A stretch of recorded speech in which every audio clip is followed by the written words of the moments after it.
Salah satu mega franchise psychological horror ternama ini akhirnya kembali lagi dengan seri ke-10-nya dan film ini sudah dirilis di Amerika per 29 September. Sementara untuk di Indonesia, kebagian regulernya per tanggal 11 Oktober kemarin. Franchise yang membawa nama James Wan ke dalam kancah perfilman horor dunia masih berfokus sama kisah John Kramer, serial killer yang punya permainan sangat menyenangkan buatan dia sendiri guys.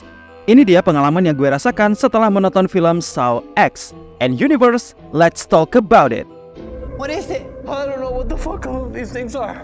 Medical. Film ke-10-nya ini masih berfokus sama karakter John Kramer yang tentunya masih diperankan oleh Tobin Bell yang kali ini harus struggle berhadapan dengan kanker otaknya. Di sini kita melihat gimana dia bisa tetap bertahan hidup dan bisa sembuh dari penyakit yang berbahaya tersebut. Pada suatu momen, John Kramer bertemu dengan seseorang bernama Henry Kessler yang diceritakan juga mengalami penyakit kanker dan berhasil sembuh.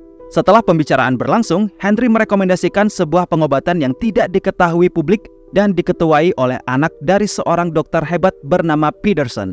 Mengetahui kondisi Henry yang sembuh total, John memutuskan untuk mencari tahu siapa dokter Peterson tersebut, sehingga didapatlah identitas sang anaknya bernama Cecilia Peterson. Lokasi prakteknya diceritakan berada di Meksiko guys. Tanpa basa-basi, John Kramer berangkat ke Meksiko dan disambut oleh orang asuhan Cecilia seperti Gabriela, Mateo, Diego, dan Valentina.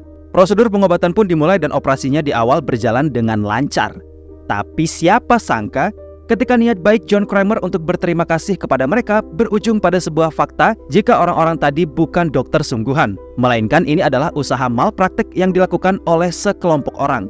John Kramer pun marah dan mulai mengajak serta teman-teman lamanya untuk mencari tahu siapa mereka sebenarnya dan siapa dalang dari semuanya. Permainan pun dimulai dan inilah saat-saat yang dinantikan oleh penikmat horror thriller terhadap sajian paling menyenangkan yang pernah diberikan oleh franchise ini sedari awal. Sebelum masuk ke pembahasan selanjutnya, gue sekali lagi mengingatkan kepada kalian jika nantinya punya niatan untuk menonton film ini, sangat tidak dianjurkan untuk membawa anak kecil ke dalam bioskop karena sifat tontonannya yang tidak ramah bagi usia mereka. Selain itu, buat kalian yang juga tipikal orang dengan ketidaksukaan terhadap darah dan momen gore yang sadis, mending jangan coba-coba. Apalagi alasannya karena FOMO. Daripada pulang nonton gak nafsu makan ya kan? Film ke-10 dari semesta Saw akhirnya resmi masuk ke Indonesia dengan kondisi tanpa sensor sedikit pun. Franchise yang membawa nama James Wan bisa dikenal di mata dunia karena karya horornya ini memang berhasil membuat jagat perfilman dunia sempat heboh dan viral pada masanya. Gimana enggak coba? Budget produksi berkisar kurang lebih $1 juta bisa menghasilkan pundi box office sebanyak 103,9 juta US dollar. Belum lagi sosok Tobin Bell sebagai Jigsaw di film pertama menjadikan karakternya sangat melekat di hati para penonton dan masih memancarkan aura psikopat khas dari karakterisasi John Kramer yang dikenal sebagai pembunuh sadis lewat permainannya itu. Jadi buat kalian yang udah nonton Saw karena cinema experience-nya yang sangat brutal, dijamin hal itu nggak akan hilang ketika kalian nonton langsung di bioskop. Adegan gore-nya terbilang mantep banget, berikut dengan pertumpahan darah yang nggak main-main. Tapi tenang, di awal cerita kita nggak serta-merta langsung dilarikan ke adegan sadisnya dulu guys. Di awal kita diajak untuk menyelami kembali sisi lain dari John Kramer yang mengidap kanker otak. Boleh gue bilang momen ini berhasil memantik rasa simpati kita terhadap karakter John Kramer yang divonis cuma bisa bertahan hidup selama 2 bulan lamanya. Lalu kita juga diperlihatkan gimana John Kramer yang udah segitu percayanya dengan pengobatan alternatif tersebut demi kesembuhannya bisa seketika berubah lantaran niat baik yang enggak disambut dengan hangat oleh fakta yang mereka ceritakan. Jujur, untuk sebuah penulisan skrip horor bertemakan psychological, apalagi ini ciri khasnya ada pada babak akhir yang bikin penonton mangap dan jijik dengan permainannya John Kramer tadi, elemen drama yang coba mereka tawarkan terbukti berhasil membuat rasa simpatikmu bisa keluar guys. Gaya penceritaannya kuat, lengkap dengan motivasi seorang pembunuh berantai yang dendam atas ketidakadilan yang dialami. Singkat, jelas, dan terarah. Ditambah, elemen tulisan yang mereka punyai ini mengandung plot twist yang sangat-sangat bisa kamu terima selama jalan cerita berlangsung guys. Untuk urusan permainan ala Jigsaw dalam versi orisinilnya juga nggak bakalan hilang guys. Dan yang paling penting, film ini sekali lagi tanpa sensor sedikit pun. Jadi pastikan sebelum adegan itu dimulai, kalian udah prepare duluan ya guys ya. Permainan babak akhir yang sangat-sangat berhasil membuat ekspresi penonton bercampur aduk antara merinding sampai menjijikan sekalipun bisa saja terjadi. Elemen yang kembali dalam sajian franchise Saw yang menjadi jualan utama dari film ini. Gak bisa dipungkiri, meski ini adalah film pertama Saw yang gue tonton, Gak disangka-sangka rasa psikopat ini seakan bergejolak dan pengen bisa terlibat di sana. Cuma sekedar ngasih tahu sama Valentina, Diego, Matteo, sampai Cecilia bahwa mereka bermain-main dengan orang yang salah. Ditambah ada banyak elemen khas yang sempat gue cari tahu selama mega franchise ini tayang 20 tahun lamanya. Elemen tersebut dibawa kembali dalam film ke-10-nya. Bahkan ada sumber yang mengatakan kalau film ini berlatar antara film Saw pertama dan Saw kedua.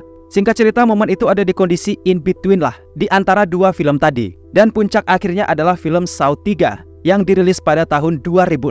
Boleh dikoreksi jika sumber yang kubaca kemarin itu salah ya guys ya. Selain itu, gue juga harus mengakui satu hal kalau gue nyaman dengan color grading kekuningan yang mereka sajikan. No offense, karena gue merasa di sini terpancar kesan mewah dan colorful yang bikin mata jadi adem liatnya. Terus untuk bagian sinematografnya juga cakep dan mantap betul guys. Mereka berhasil menyajikan teror Jigsaw dengan sebegitu sadisnya dan memang gak memaksakan pengambilan gambar yang terlalu rumit dan tetap enak untuk ditonton. Selain itu juga ada ensemble cast yang bermain apik dan kayaknya bakalan keinget terus deh sama wajah dan teriakan mereka ketika bermain. Oh iya, boneka ikonis dari film ini juga gak ketinggalan ya guys ya.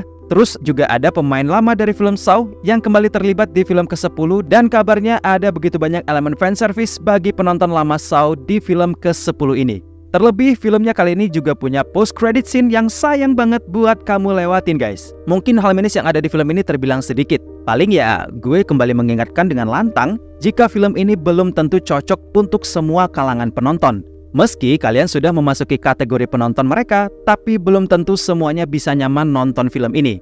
Kalau kalian FOMO, bisa dipikir-pikir lagi buat yang gak suka lihat darah, hal-hal menjijikkan, apalagi momen penyiksaan yang brutal. Karena hampir dari separuh pertengahan cerita menuju akhir film, sajian itu diberikan secara terang-terangan dan tanpa sensor. Sekali lagi, tanpa sensor. Overall, teror ke-10 dari Kang Jagal Jigsaw ini akhirnya bisa kembali ke cita rasa awal yang dibentuk oleh James Wan dan Leigh Whannell di bawah arahan Kevin Greutert dengan hasil skenario dari Pete Goldfinger dan Josh Stolberg. Film ini surprisingly membawa teror dan permainan yang sangat menyenangkan bagi penonton baru, serta datang secara mengejutkan bisa kembali ke ciri khas dari film pertama bagi kalian yang udah nonton di film dari awal. Sebuah sajian yang tidak ramah lingkungan bagi beberapa orang, dan sebaliknya, jadi sajian paling sadis dan sangat memuaskan bagi marketnya. Silahkan ditonton dan jangan lupa selesai nonton, kembali ke sini dan share pendapat kamu soal film ke-10-nya Tuan John Kramer ini ya, Universe. Akhir kata, terima kasih yang sudah menyaksikan pembahasan kita kali ini. Terima kasih yang sudah bergabung di membership community dan yang sudah memberikan super thanks-nya untuk video ini. My name is Putra and Bang Eka has to sign out and until next time.